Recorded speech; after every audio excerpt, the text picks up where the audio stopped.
اینجا جادارچایه، پر آبتر از قبل.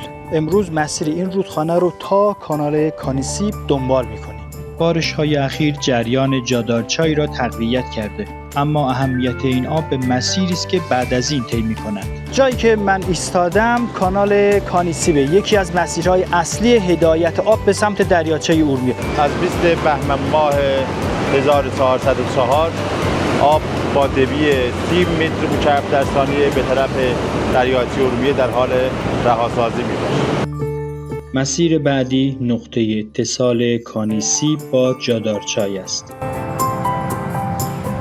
ما الان در محل تلاقی رودخانه جادار با کانال کانیسیب قرار گرفتیم و در حدود 75 متر مکعب در ثانیه آب به طرف دریاچه ارومیه رهاسازی میشه.